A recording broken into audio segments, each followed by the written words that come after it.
sebagai multimedia, ada orang yang menganggap kita rendah. Ini adalah suatu cobaan yang datang dalam diri kita. Mungkin ada orang yang, wah kamu pekerjaannya cuma di gereja, atau kamu dapat apa? Nggak ada nilai tambah. Ya, bagi orang yang tidak mengenal Tuhan, mereka berpikir seperti itu.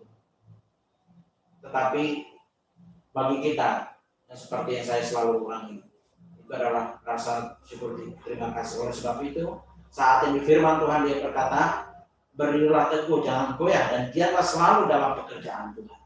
Kita jangan digoyahkan dengan berbagai cobaan apapun, tetapi kita selalu berdiri teguh, jangan goyah, dan giat selalu dalam pekerjaan Tuhan. Apapun yang terjadi dalam hidup kita, selalu kita lakukan yang terbaik untuk Tuhan.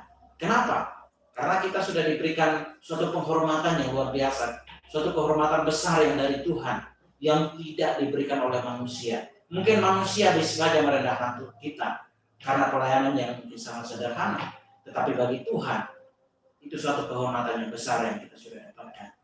Ya, karena kita melakukan dengan rendah hati, kita melakukan dengan sungguh-sungguh, dengan penuh ketaatan seperti ya Yesaya. Ya, dia lakukan dengan tekun, dia lakukan dengan taat. Pada akhir hidup dia selalu menjadi pribadi yang berkenan di hadapan Tuhan. Ya, dalam Kolose, ya selanjutnya dalam Kolose pasal yang kedua, 3 ayat yang ke-24. Apapun juga yang kamu perbuatlah dengan segenap hati seperti untuk Tuhan dan bukan untuk manusia. Nah, dalam gereja, bahkan dalam keluarga, dalam pekerjaan, kita lakukan semuanya itu seperti untuk Tuhan.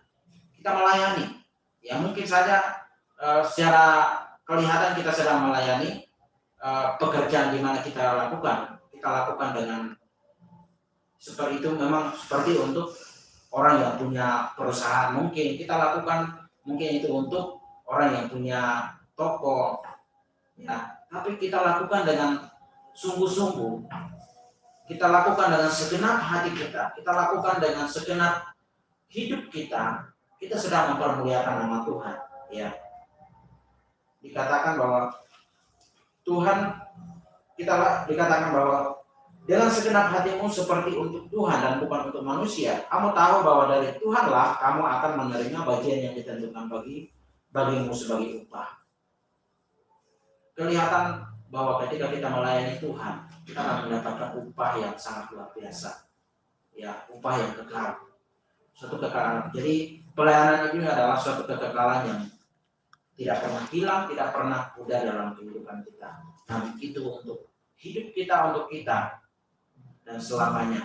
Ya, ketika kita menabur di dunia ini dengan hal-hal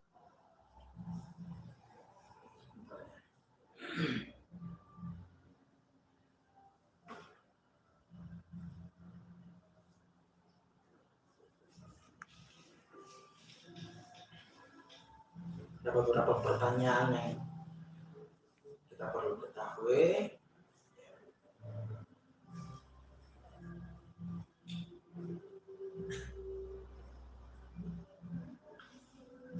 Yang kita sudah pelajari hari ini. Apa sih tujuan kita melayani? Pertama, apa tujuan kita melayani?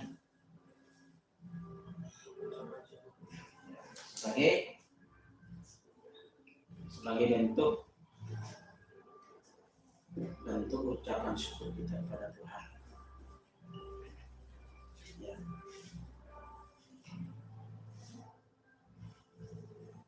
Mengapa kita perlu melayani Tuhan? Ya, mengapa? Ya, saya jawab, karena kita sebagai